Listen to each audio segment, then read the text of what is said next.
తెలుగువారి నూతన సంవత్సరం ప్రారంభమయ్యే ఉగాది రోజు పంచాంగం వినడం ఆనవాయితీ. రాజకీయ పార్టీలు, ప్రభుత్వం కూడా ఉగాది వేడుకలు నిర్వహించి పంచాంగ శ్రవణానికి ప్రాధాన్యమిస్తాయి. అయితే అసలు పంచాంగంలో ఎలా ఉన్నా ఏ ఎండక ఆ గొడుగు అన్నట్లుగా పంచాంగకర్తలు ఆయా పార్టీల కార్యక్రమాల్లో ఆయా నేతలకు అనుకూలంగా పంచాంగాన్ని వండి వారుస్తున్నారు. దశాబ్దం కిందటి వరకు ఎలా ఉన్నా గత 10 ఏళ్ల నుంచి మాత్రం పార్టీలు, నాయకుల మెప్పు కోసం పంచాంగకర్తలు ఎవరి పంచాంగం వారిదే అన్నట్లుగా వ్యవహరిస్తున్నారు.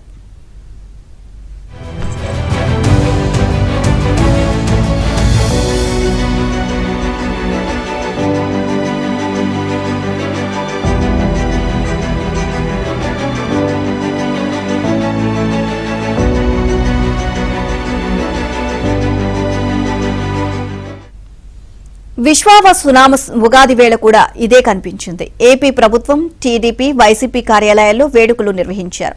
ఈ సందర్భంగా ముగ్గురు పంచాంగకర్తలు 3 విధాలుగా పంచాంగ పఠనం చేసి నాయకులను మెప్పించే ప్రయత్నం చేశారు.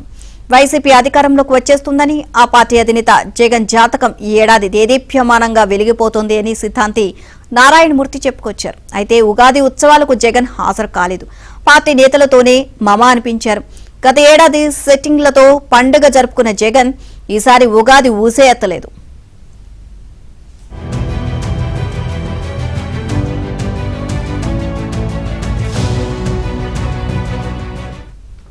మరోవైపు సీఎం చంద్రబాబును పంచాంగ శ్రవణంలో పొగడ్తలతో ముంచెత్తారు. పార్టీలో ఎంతమంది నాయకులు ఉంటే అందరికీ పదవులు దక్కుతాయని, చంద్రబాబు అందరికీ పదవులు ఇస్తారని చెప్పుకొచ్చారు. మరి ఇది సాధ్యమేనా అన్నది చూడాలి. సీఎం చంద్రబాబు మరో మహానగర నిర్మాణం పూర్తి చేస్తారని, ఆయన లక్ష్యాన్ని ఎవరూ చేరుకోలేరు అని చెప్పారు.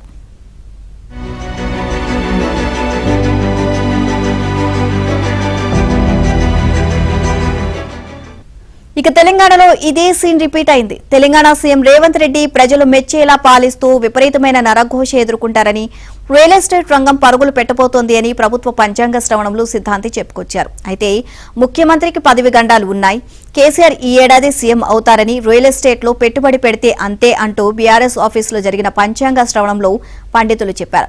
ఇలా ఎవరికి వారు ఏ పార్టీకి నచ్చినట్లు ఈసారి పంచాంగ శ్రవణంలో చెప్పుకొచ్చారు.